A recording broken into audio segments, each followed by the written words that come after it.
The big dog is back, and the WWE landscape will never be the same. Money in the Bank 2025 just detonated every expectation when a revitalized tribal chief stormed the arena, unveiled a mysterious new ally, and coolly unhooked the briefcase amid the rubble of fallen rivals. From the spine-shivering return pop to the look of panic on Paul Heyman's face, this is Roman Reigns operating at God mode, and tonight he rewrote destiny. Smash that like if you felt the arena tremble, subscribe for the fastest WWE storyline deep dives, and sound off below, who should Roman cash in on, and do you trust his new right-hand destroyer? What the hell just happened? That was the first thing blurted out by commentator Wade Barrett as the arena erupted. But he wasn't alone. That question, raw, breathless, stunned, was echoed by 60,000 fans on their feet in Chicago and millions watching live around the world. Because in a single moment, a thunderous guitar riff cut through the air, the lights dropped, and Roman Reigns, yes, that Roman Reigns, stepped back into a WWE ring for the first time in months. No warning. No rumors. Just a seismic shift. The big dog returned. And the entire WWE landscape instantly tilted on its axis. But he didn't come alone. This wasn't nostalgia. This wasn't a legacy star making a surprise cameo to remind people he still exists. No.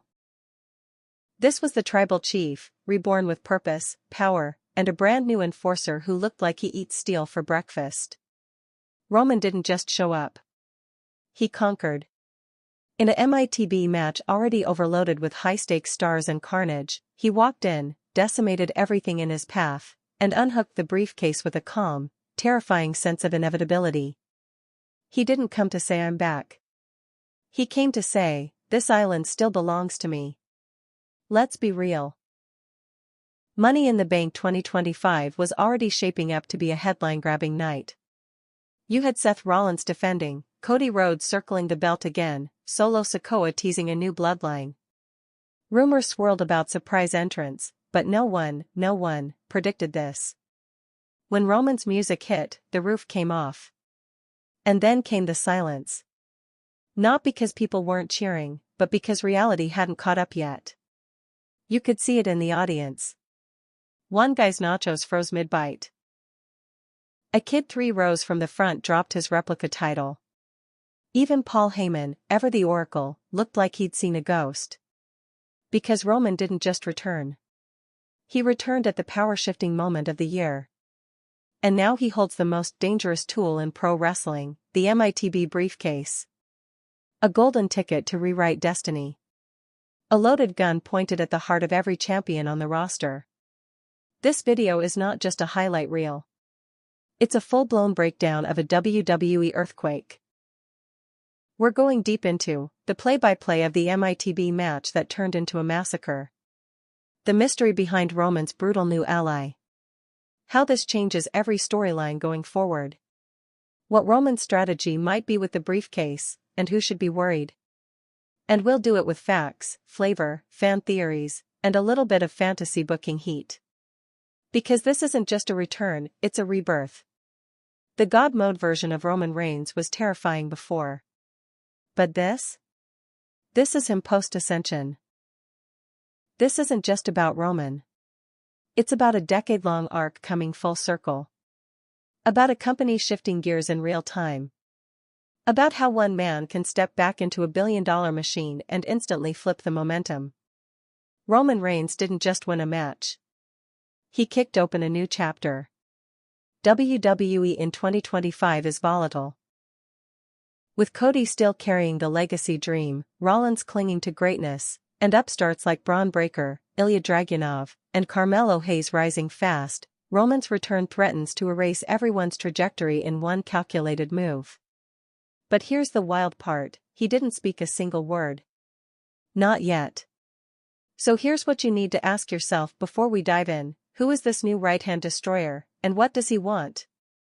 Will Roman cash in on Cody and complete the ultimate heel power grab? Is Paul Heyman in control, or has he finally been outplayed?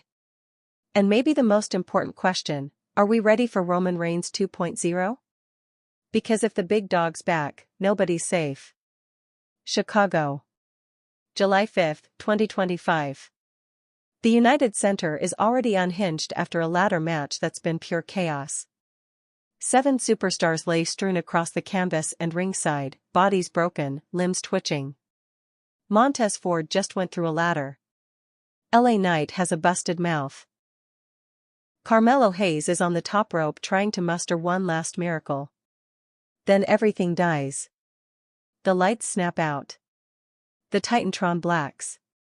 And for a full 4 seconds, WWE fans are suspended in silence. Not booing. Not cheering.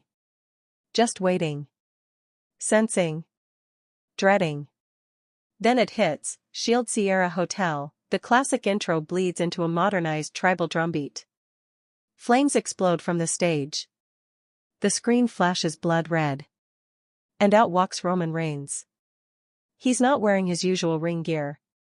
He's in all black. Tactical vest, boots, wrist tape, but with a blood-red lei hanging around his neck.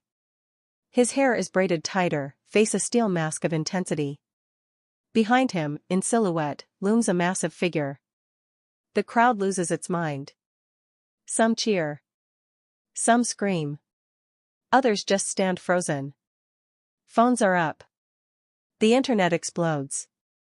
But all that fades into the background because Roman's eyes are locked forward. And he's walking with that deliberate, apex predator stride, not toward a moment, but toward ownership. WWE's production team knew exactly what they were doing. They cut to the briefcase still hanging high above the ring. Paul Heyman, wide-eyed backstage, hand over his mouth like he's seen a ghost. Cody Rhodes, in the locker room watching a monitor, jaw clenching. Solo Sikoa, unmoved, but his brow furrowed just enough to suggest doubt. Then back to Roman. Now halfway down the ramp. And behind him? The alley. A beast. Towering. Dreadlocks. Half-painted face. Sleeves of tribal ink. Carrying a war club. We don't even get a name. The commentary team is stunned. Michael Cole stammers out, that's not someone we've seen before, and Corey Graves deadpans, we're not supposed to see him. We're supposed to fear him. Fans have seen returns. But this was different. This wasn't just a pop. It was a shockwave. Grown men with goosebumps. Fans crying, not out of joy or sadness but from sheer overload. Kids chanting Roman. Roman. Like they'd been waiting their whole lives for this to happen. It wasn't just about the superstar. It was about the presence. Roman Reigns is not just a character anymore. He's a force of nature. And in that moment, with the lights pulsing and the arena trembling, you felt it. The ring is cleared. The other superstars? Crawling. Barely conscious. Too hurt to fight. Maybe too scared. Roman steps in. He doesn't sprint. He doesn't need to. He picks up Ricochet and powerbombs him through a ladder with one arm. His ally drags LA Knight to the outside and chokeslams him through the announce table. Carmelo Hayes tries to jump him. Roman spears him midair. No theatrics. Just violence. Finally, Roman sets up the last standing ladder. Not a single soul left to stop him. He climbs slowly. Not cautiously, confidently. And when he gets to the top, he pauses. Looks around. Soaks in the carnage he created. Then he unhooks the briefcase. No celebration. No pose. Just a cold, blank stare into the camera. And the crowd explodes again. His music hits again. The arena is electric. No pyro. No fireworks. Just the brutal weight of what we've all just seen. The ally follows him up the ramp like a shadow. Commentary can barely keep up. Roman Reigns just changed the game. We thought the era of the tribal chief was over. It's only just begun. And backstage? Triple H is seen on camera for 2 seconds, arms crossed, nodding, smirking. Because this isn't just about Roman Reigns returning. This is about a new empire beginning. What made this return iconic wasn't just shock value. It was how it was executed. No promo. No teasing. No long-awaited countdown. Just domination. Roman reclaimed the spotlight, not by asking for it, but by walking through hellfire and taking it. And in doing so, he left every fan asking the same thing: if Roman Reigns can hijack the biggest match of the year like this, what can stop him now?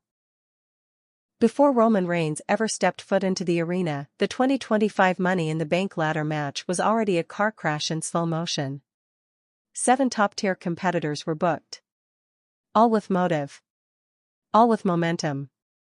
The briefcase hanging above the ring wasn't just a contract. It was a symbol of desperation, opportunity, and the need to matter in a WWE locker room that's never been more crowded. No one walked into that ring soft. This was already war. And yet, none of it mattered once the tribal chief arrived. Let's walk through the chaos that came before the earthquake. Carmelo Hayes, the high-flying upstart, riding a wave of momentum after proving himself against Randy Orton and Logan Paul. LA Knight, still riding a nuclear crowd reaction. Veteran swagger. Starving for that main event validation. Montez Ford, a solo star now, breaking away from tag team legacy. A human highlight reel. Grayson Waller, slick, sadistic, and annoyingly smart. The self-declared future face of WWE. Ricochet, the aerial assassin with a death wish and nothing to lose.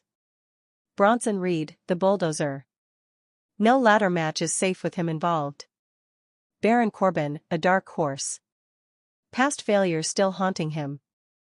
But hungrier than he's ever been. 7 wildly different energies, all thrown into a pressure cooker. As soon as the bell rang, it was a demolition derby. Ricochet launched the first human missile, springboarding over the top rope into Reed. Ford and Hayes immediately teamed up for a double superkick to Waller. LA Knight grabbed a ladder and started swinging like he was in a bar fight. Within 5 minutes, the outside of the ring was littered with broken steel, shattered hopes, and at least 2 people bleeding. WWE's pacing was relentless. No slow build. No tease. It felt like these guys knew something big was coming. And were trying to grab that briefcase before destiny arrived.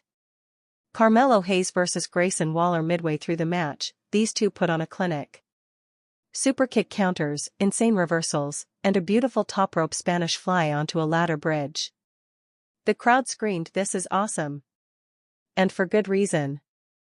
Ricochet's ladder dived to nowhere at one point. Ricochet climbed to the top of a 20-foot ladder on the outside. Ford was on a table. Ricochet flipped and missed. Ford moved at the last possible moment, and Ricochet went through the table like a meteor. LA Knight's last stand night had the crowd. They wanted it. He hit BFT on Corbin, sent Waller flying off a ladder with a spine-jarring shove, and started climbing. The crowd was already screaming "yeah" before he even touched the top rung. But that's when everything stopped. Lights cut. Crowd roared. You know the rest. And in that moment, the MITB match became something else entirely. Not a contest. A message. Roman Reigns didn't run. He didn't sneak in. He walked down the ramp like the match had been waiting for him. His new ally didn't ask questions. He began clearing bodies. Reed? Speared into the barricade. Waller? Thrown spine-first into steel steps. Corbin? Super kicked by the ally, then choked out with a ladder. Ricochet? Still unconscious. Hayes? Speared so hard the top rope shook. Ford? Climbed for a miracle, got powerbombed off the ladder to the outside. And LA Knight?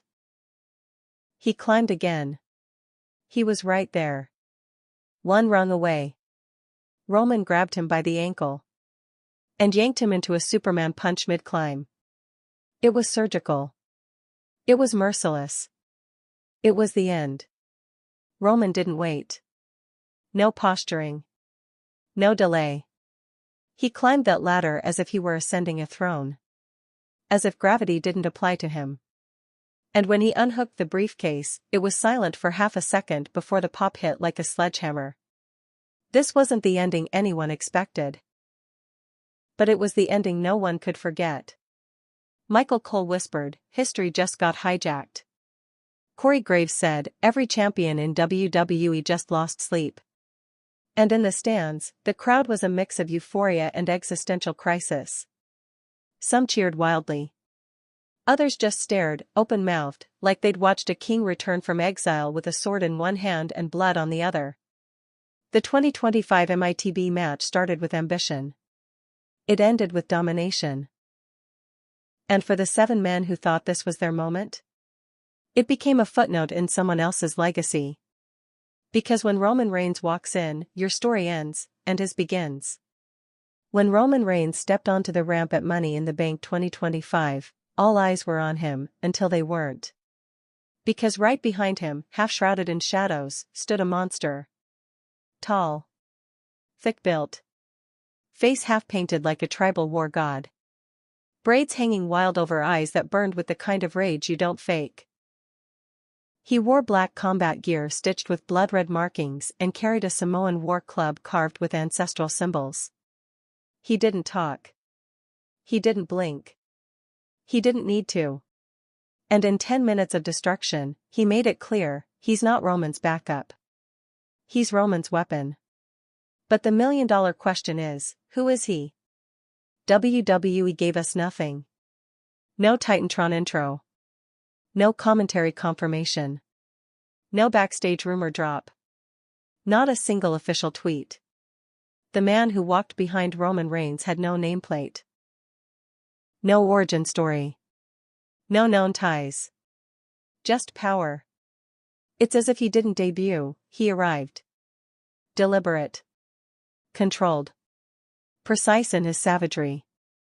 From the moment he grabbed Bronson Reed and lifted him into a chokebomb like he was a child, it was clear, this wasn't a rookie. This wasn't a call-up.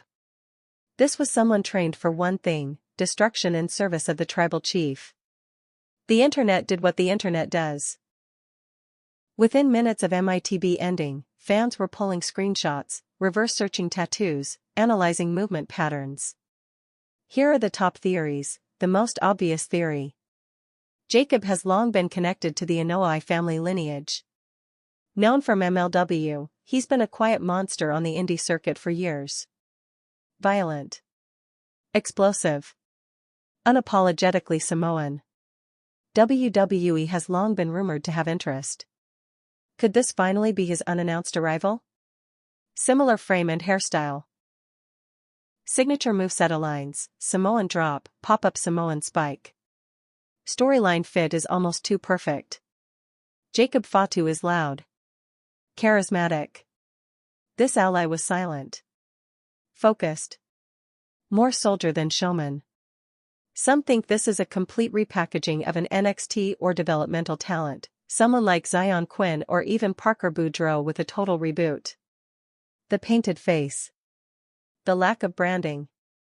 WWE could be aiming to build a myth from scratch.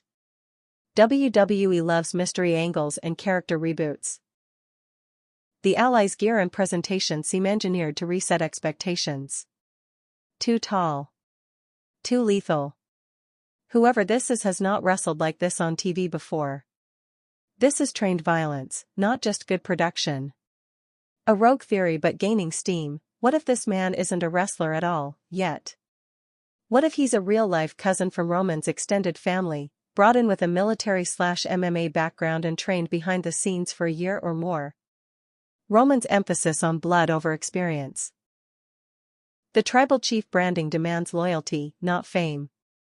His in-ring discipline felt tactical, not theatrical. Huge risk to debut someone completely green on a global stage like MITB. Look closely at how the ally moved. He didn't showboat. He didn't seek camera time. He never stepped in front of Roman. He attacked only when directed. This wasn't a tag partner or hype man. This was a soldier serving a cause. It wasn't friendship. It wasn't mentorship. It was religion. And that's the difference. Reigns has evolved past leading a faction. He's now a prophet. And this man behind him? He's the enforcer of the gospel. WWE insiders described the Allies' movements as controlled brutality. Here's what stood out: explosiveness, went from stillness to violence in a blink. Targeting, didn't fight everyone. Eliminated threats strategically. Finishers, debuted a brutal combination, an elevated powerbomb followed by a spinning Samoan spike variant. Ring awareness, always positioned himself to shield Roman's back. This isn't just about size. It's about purpose. He's not a loose cannon. He's a tactical nuke. Physical protection: no one lays hands on Roman while this man exists. He's a wall that moves. Psychological warfare: this ally's presence is a message: don't even think about trying anything. Opponents now have to worry about two threats. And the new one is unpredictable. Faction evolution: the bloodline has always been about family. But now it feels like it's turning into a cult. One with a high priest, Roman, and his hand of judgment. The most chilling detail: the Allies' weapon. The war club. Traditional. Ornate. Hand-carved. Painted red. It's not just a prop. It's a totem, a tribal artifact reimagined for WWE mythology. Every time he swung it, at ladders, barricades, people, it felt like history being rewritten. A literal weaponization of Samoan heritage. And if Roman's previous run was about dominance through words and legacy, this one feels different. It's about fear.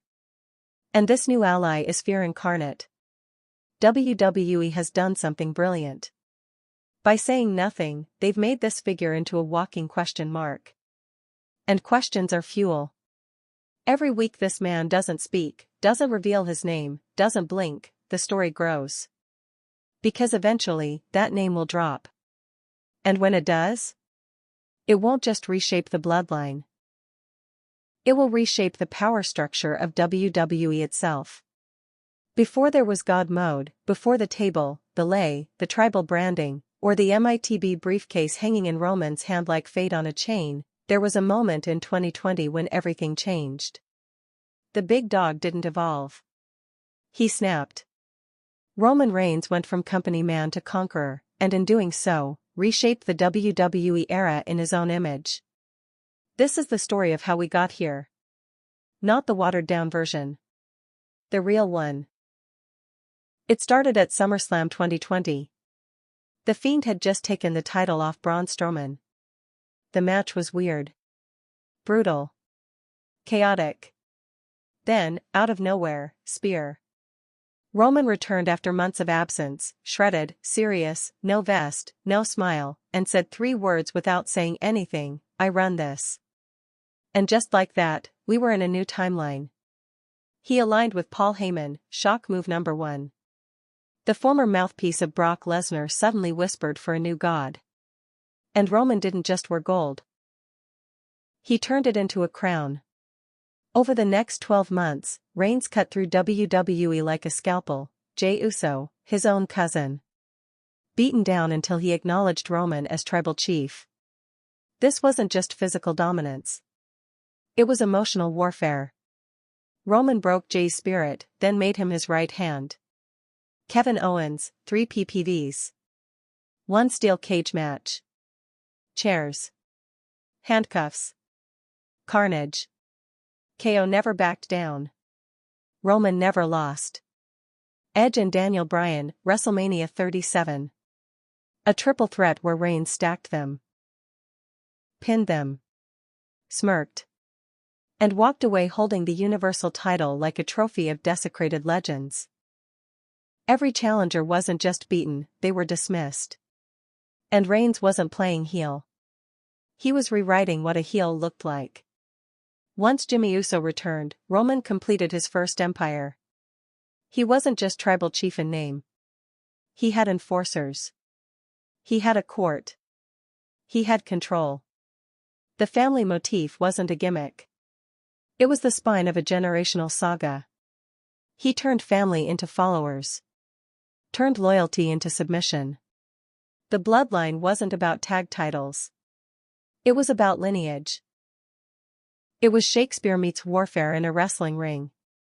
2022 was the year it looked like cracks might form. Cody Rhodes returned at WrestleMania. The prodigal son. The legacy heir. Brock Lesnar came back again for another confrontation. Drew McIntyre nearly dethroned him at Clash at the Castle. But Roman never fell.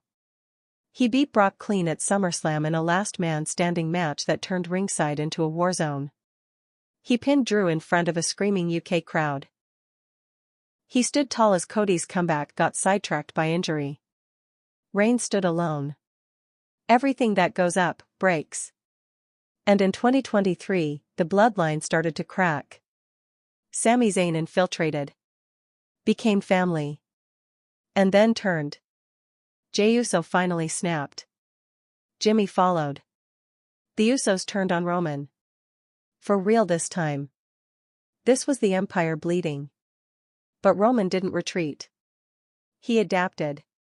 Even as the bloodline broke, Reigns never lost the title. Not to Cody at WrestleMania 39. Not to Sami in Montreal. Not to anyone.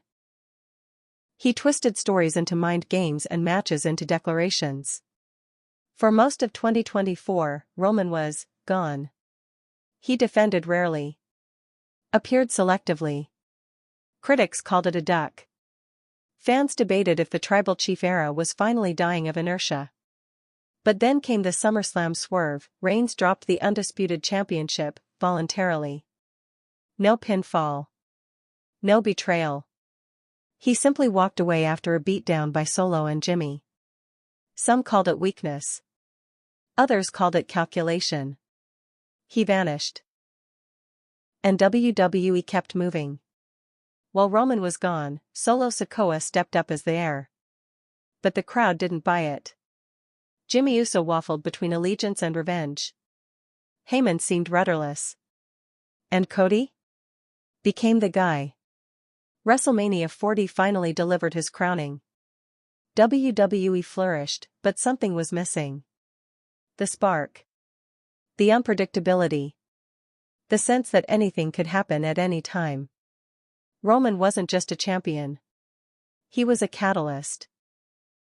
So when Reigns walked back into WWE at Money in the Bank 2025, it wasn't nostalgia. It was design. He waited. Watched. Let his enemies get comfortable.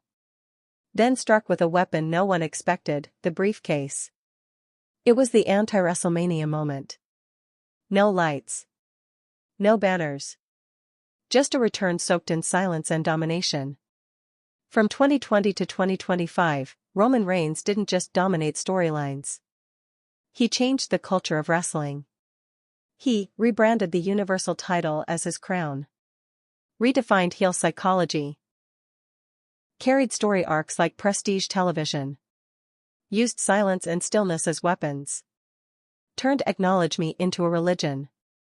And now? He's back. With the briefcase. With a new monster at his side. And with 5 years of bloodshed, betrayal, and brilliance behind him. The Reigns era isn't over. It was just waiting to evolve.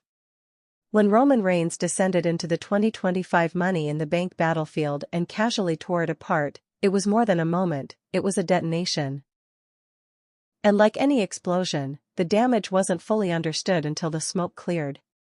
In the days following the event, WWE's hierarchy began to buckle. Storylines were thrown into chaos. Power dynamics shifted. And in locker rooms across the company, from Raw to NXT, one name resurfaced like a ghost that never left. Let's break down what changed, instantly, permanently, and dangerously. For months, the top of the WWE roster had settled into a rhythm. Cody Rhodes was the face of the company. Seth Rollins had re-cemented himself as a veteran ace. Gunther was bulldozing challengers. Bron Breakker, Carmelo Hayes, and Ilja Dragunov were climbing. And the bloodline? Quiet. disassembled. But Roman's return upended that comfort. He didn't just return to compete. He returned to interrupt. Now, everyone, from world champions to mid-card hopefuls, is checking over their shoulder. Because Reigns has the briefcase. That means anyone is fair game. And when the guy holding the contract is a man who once ran an entire company with a glare, morale changes. Trust fractures. Locker room politics warp. He's not just a competitor. He's a threat hanging in the air like a storm cloud. What happens when a championship doesn't mean you're the best? It means you're targeted. Roman's possession of the MITB briefcase turned every titleholder into prey. Cody Rhodes, who just reached the mountaintop, now faces the exact opponent he couldn't beat clean. Seth Rollins, clawing to regain momentum, could get cashed in on mid-surgery. Gunther, despite his dominance, knows his style doesn't fare well against Roman's slow-burn brutality. Reigns doesn't need to chase.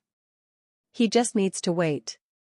And that patience terrifies every champion on the roster. Let's talk about Paul. Because his face during Roman's return wasn't elation. It was fear. Remember, when Roman walked out at MITB, he didn't acknowledge Heyman. No head nod. No gesture. No smile. Nothing. And Heyman didn't rush to greet him. He stood backstage, frozen, like a man watching a mistake return from the dead. That's not nothing. It suggests a rift. Is Roman angry at how Heyman handled the bloodline collapse? Did Heyman back Solo too early? Has he lost his place as wise man?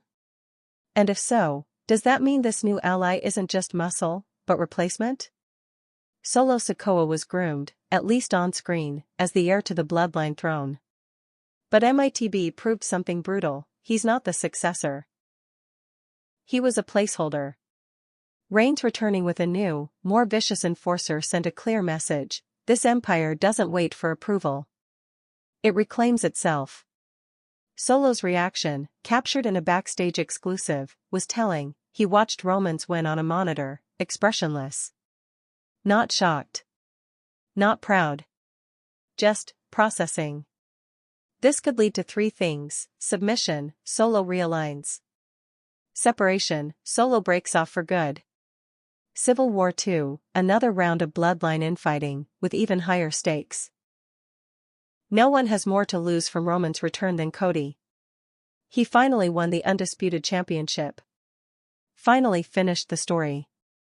Finally became the man. But that story? Roman still has the pen. If Reigns chooses to cash in on Cody, it's a narrative assassination. A throwback to WrestleMania 39's bitter end. A symbolic claim that no matter what you do, I'm still bigger than your legacy. And Cody knows it. On Raw the night after MITB, he cut a promo, gritty, serious, short. He didn't say Roman's name once. But his eyes said everything. He's rattled. Rollins has always lived in Roman's shadow, even during his most successful stretches. Roman's return isn't just a danger to his title prospects, it's a psychological blow. Seth thrives in chaos, but Roman creates chaos.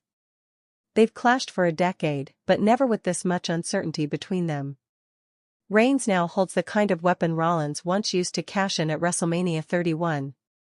Poetic revenge? Or a setup for tragedy? Either way, Rollins is one of the most vulnerable targets now, and he knows it. The WWE Universe isn't unanimous about Roman. Some love him. Others hate him. But nobody ignores him. His return broke Twitter. Crashed Reddit threads. Flooded YouTube reactions.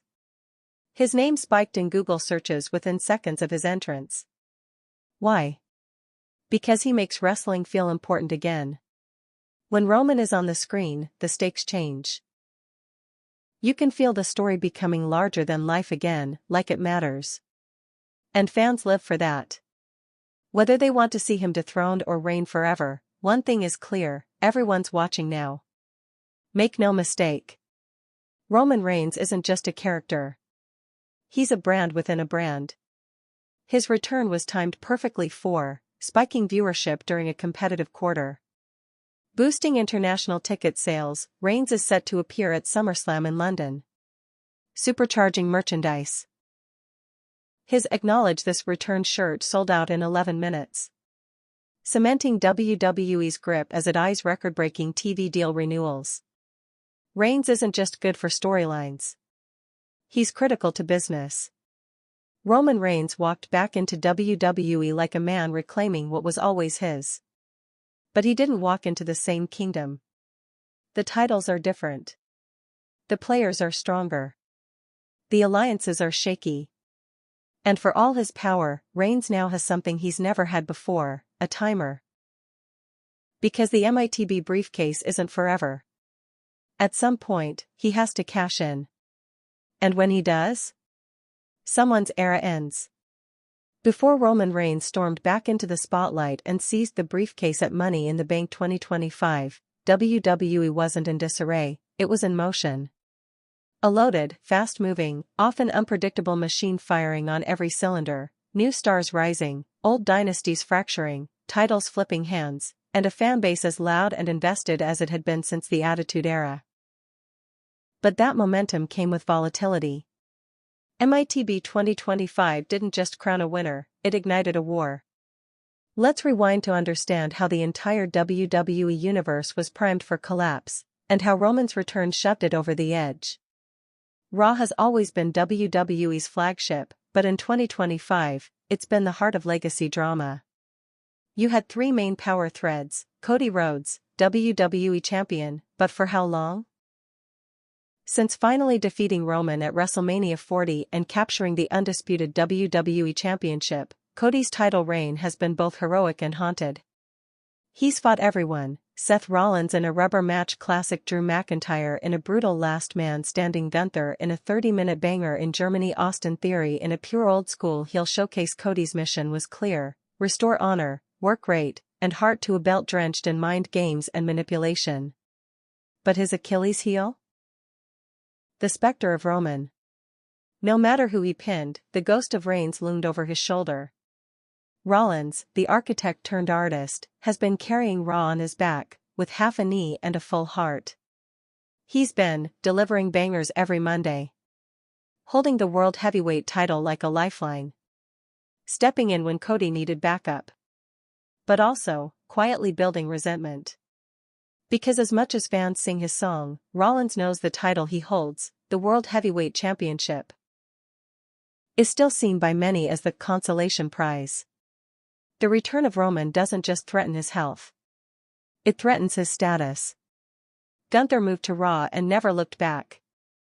After losing the Intercontinental title, after a 700-plus day reign, he rebuilt himself as a world-level monster. Ilja Dragunov followed him and lit the crowd on fire with unfiltered intensity. Bron Breakker turned heel, cut the barking, and started wrestling like a machine. This trio was pushing Raw's standard through the roof, and had just started teasing title intentions. Then Roman re-entered the picture, and every contender suddenly looked vulnerable. SmackDown, once Roman's empire, had turned into warring states. Solo Sikoa's reign of tension with Roman out, Solo took command, but not quite leadership. He began using bloodline tactics without the bloodline charisma. He ruled through fear, not loyalty. And while he picked up some big wins, over AJ Styles, over Kevin Owens, he lacked the storytelling depth that made Roman iconic. Even Heyman seemed uncertain. When Roman returned and Solo didn't flinch, that said everything. Solo wasn't waiting for permission. He was waiting for a reckoning. LA Knight was red hot still, but creative had been keeping him circling, heavily featured but never pushed to the top. MITB 2025 was supposed to be his redemption. He came in as a fan favorite. The people were ready. He was right there. And Roman took it from him. The robbery wasn't just in storyline. It was personal for the fanbase. Knight is now sitting on a volcano of momentum. And Roman just lit the fuse. While the men's scene scrambled for hierarchy, the SmackDown women's roster was thriving. Bianca Belair was in her fourth reign and still innovating. Rhea Ripley returned from injury, more dangerous than ever. Roxanne Perez, the breakout star of the year, had just main event an episode of SmackDown against Charlotte Flair. Though Roman didn't affect this division directly, his return meant airspace and focus would shift, again, to the men's power game. Some critics already warned, don't let the bloodline eclipse the women's evolution again. NXT in 2025 wasn't a farm system. It was a war zone with its own legends forming. Trick Williams was North American champion and getting serious main roster eyes. Nathan Fraser was being called the next AJ Styles. A new faction called the Legacy Code was running a tech-driven propaganda gimmick that shouldn't work, but did. Most importantly, Roman's ally might be from this world. And that changed how NXT was perceived. The roster started watching their own backs. Because if someone could be plucked to become Roman's silent right hand, then anyone could be next. With the Usos fragmented and Kevin Owens/Sami Zayn cooling off post-title loss, the tag division was floating. But MITB 2025 saw signs of reform. The Creed brothers were finally getting serious shine. DIY teased another run. The New Day hinted at going separate ways for good. Roman's return, and a possible reforming of the Bloodline 2.0, could reignite the tag team scene, or eclipse it entirely. WWE had been praised in early 2025 for layered storytelling, patience, and clarity. Feuds built over weeks. Characters had motivations. Fans felt rewarded for paying attention. Roman's return? It was a nuclear swerve. A brilliant one. But also a reminder that WWE, when needed, will pull the trigger without warning. This has sent shockwaves through internal predictions, online fantasy booking, and long-term fan theories. It's a shift. Not back to chaos, but back to danger. MITB 2025 was marketed around unpredictability. It delivered. Before Roman ever showed up, this event had the makings of an all-timer. LA Knight's redemption arc, Carmelo Hayes entering his first major PPV solo, Ricochet returning from injury, Baron Corbin rebranding himself as the Unkillable. The match had heart, energy, fire. But Roman's entrance made it clear, none of it mattered. This was his night, and everyone else was just set dressing. That's not bad storytelling. That's reminder storytelling. The state of WWE leading into MITB 2025 was thriving, but spread. Dozens of stories. Dozens of possible futures. Roman's return didn't collapse that structure. It recentered it. Everything now has a gravitational pull again. Every rivalry, every promo, every moment has a central axis. Love him or hate him, Roman Reigns is once again the nucleus of WWE. And that changes everything. Roman Reigns doesn't return. He orchestrates. Every appearance is tactical. Every absence is narrative control. And Money in the Bank 2025 wasn't some impulsive pop-up, it was a power play with surgical timing. For Roman Reigns, MITB wasn't just a comeback. It was a hostile takeover. Let's break down exactly why this night, this match, and this moment were the perfect storm for Roman Reigns to strike. The Money in the Bank briefcase isn't a trophy. It's a weapon. It doesn't guarantee glory. It guarantees uncertainty. And uncertainty is Roman's favorite battlefield. With the briefcase in hand, Roman doesn't need to wait for title shots or contend with ranking systems. He doesn't even need to play fair. He holds the nuclear codes. He can cash in after a 60-minute Iron Man match. Interrupt a celebration. Hit when a champion is vulnerable, or when the world is least expecting it. And Roman with leverage?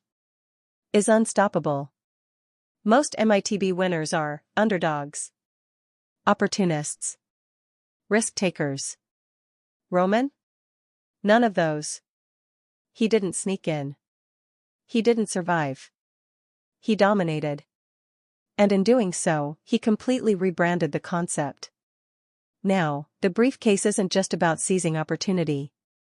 It's about asserting superiority. Roman didn't win MITB because he needed to. He won because he chose to. And in doing so, he flipped MITB from Cinderella story to Empire Strike. Let's look at the calendar. We're halfway between WrestleMania 41 and the build to SummerSlam. The champions are established. The feuds are mid-climax. And the audience is expecting small escalations, not seismic shifts. That's precisely why Roman struck now. By entering the narrative at MITB, Roman hijacked the mid-year lull. Took the briefcase before WrestleMania buzz could start. Dropped a psychological bomb with enough time to cash in before Survivor Series or Rumble. It's not chaos, it's precision disruption. Think about the evolution of Roman's character, 2020 to 2022, ascent and dominance. 2023, cracks, betrayal, and resistance. 2024, retreat and myth-building. 2025, re-emergence, with a new tactic. For years, Reigns ruled by possession of belts, brothers, and momentum. Now, he rules through potential. He doesn't need to be champion. He just needs everyone to know he could be, at any second. The briefcase is fear incarnate.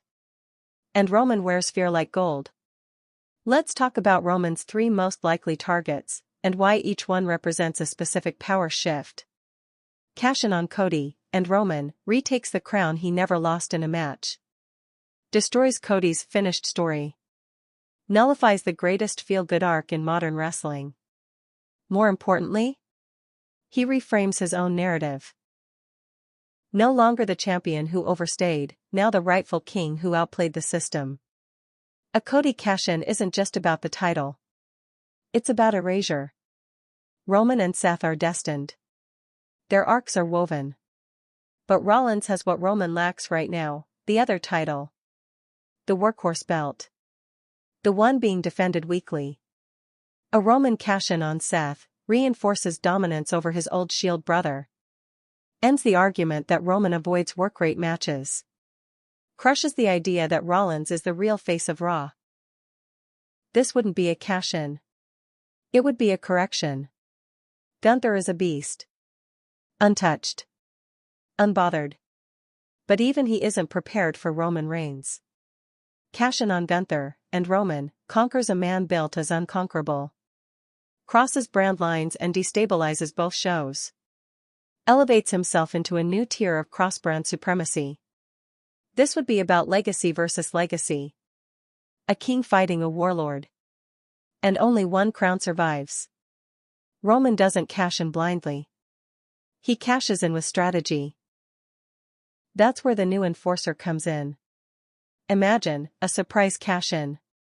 The champion barely survived a 5-star main event.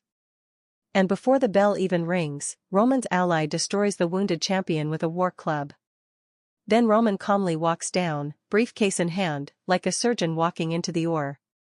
It's not opportunism. It's predation. And no one survives that. Roman's earlier title reign was built on family. This next phase? Built on control. No more loyalty games. No more manipulated cousins. Now, Roman wields absolute autonomy. The MITB briefcase represents a shift from dynasty to dictatorship. He doesn't need followers. He needs outcomes. And with the contract in hand, the rules of engagement belong to him. Here's the scariest part. Roman might not cash in tomorrow. Or next week. Or next month. He might wait until WrestleMania 41, a Saudi mega show, Survivor Series in New York, or the moment Cody hits rock bottom again, because sometimes, fear is more powerful than violence. Sometimes, just knowing Roman can cash in is enough to unravel the roster. Of course, there's always the counter question. What if Roman loses the cash-in? That would humanize the god. End the mystique. Open the door for a new top dog, Solo, Cody, even a wild card like LA Knight. But ask yourself, when has Roman ever failed on the big stage? The idea of Roman losing is so foreign now, the possibility itself becomes a tool. And WWE knows it. That's why this briefcase is so dangerous in his hands. It's not a question of if. It's a question of how painful the fallout will be. MITB was never about the match. It was always about the moment Roman decided it mattered. By showing up, Reigns didn't steal the show. He reminded everyone, he still runs the show. The briefcase is his ace. The roster is his board. And the champions? They're just moves waiting to be played. Forget pyro, forget flashy intros. Forget talking segments and hype videos. The man who walked behind Roman Reigns at MITB 2025 didn't speak, pose, or smile. He destroyed. And in 10 minutes of ring time, he didn't just make an impression, he burned his image into the minds of everyone watching. This wasn't a debut. It was a statement. And the message was clear: I exist to break whoever stands in front of Roman Reigns. He stepped out from the shadows and instantly shifted the tone of Roman's return. Where Roman was controlled, regal, calculating, his ally was raw power wrapped in menace. The man stood at least 6 feet 4 inches, built like a wall, with thick legs, wide shoulders, and eyes that didn't blink. His tribal paint stretched diagonally across his face, black and red, like war was still fresh on his skin. Wearing black tactical pants, combat boots, and a sleeveless vest, he looked like someone designed in a nightmare and trained in violence. No name. No music. Just presence. Ricochet was the first to try something. He went for a springboard moonsault off the ropes. Midair, boom. The ally caught him, one arm, dead weight. Then powerbombed him onto the edge of a ladder. Not through it, onto it. Steel bent. Ricochet folded. The camera cut to the crowd, mouths open. Michael Cole simply said, "Who the hell is this man?" Bronson Reed was the biggest man in the match, until now. He squared up with the ally. They collided in the ring with meat-slapping fury. And for 1 second, it looked like a war. Then the ally did something sickening. He lifted Reed, 300+ pounds, into a Samoan drop, and then spiked him with a twisting sit-down driver that folded Reed like origami.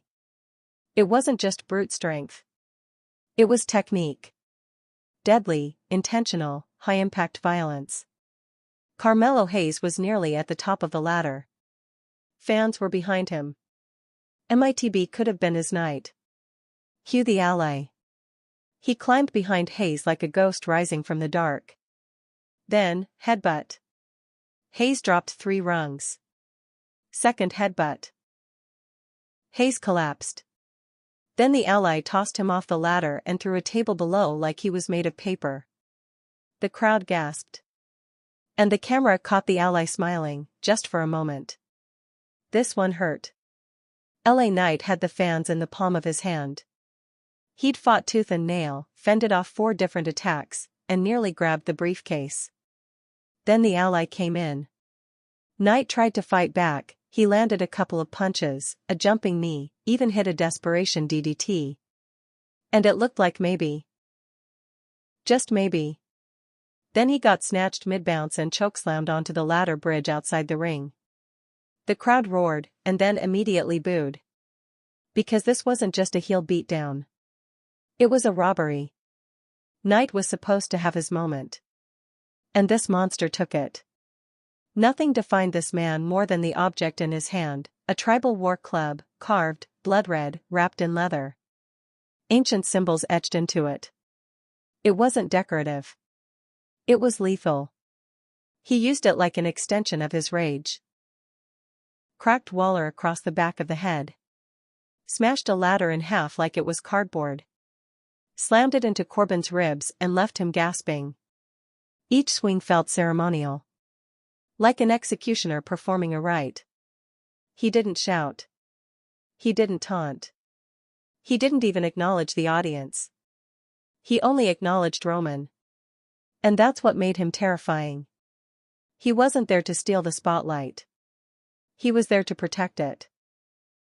He would clear the battlefield and then step back into shadow, awaiting the next signal. This was more than loyalty. This was programming. Michael Cole, this man is not on any roster. This is uncharted territory. Corey Graves, Roman Reigns came back with a monster. A creature. A destroyer with one mission. Wade Barrett, I've seen heavy hitters. I've seen psychos.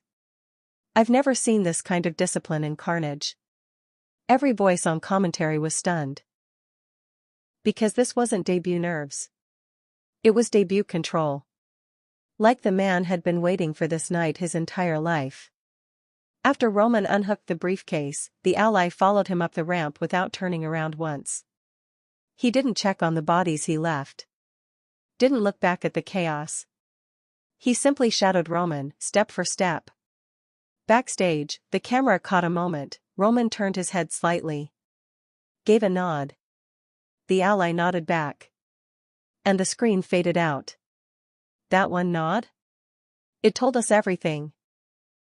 Mission accomplished. Target acquired. Kingdom reclaimed. Here's what we now know, this man isn't here for championships. He's here for dominance. He isn't a sidekick. He's a weapon. And WWE has unleashed him on a roster filled with dream matches. Possible next victims? Sami Zayn, Kevin Owens, Drew McIntyre, Bron Breakker, or maybe even Solo Sikoa, if Roman wants to prove who the real right hand is now. Most superstars debut with pyro, promos, and crowd pandering. Roman Reigns' new ally debuted like a threat letter covered in blood. And the locker room has just been put on notice. He doesn't want your title. He doesn't want your respect. He wants your silence. Because the louder you cheer against Roman Reigns, the harder this monster hits.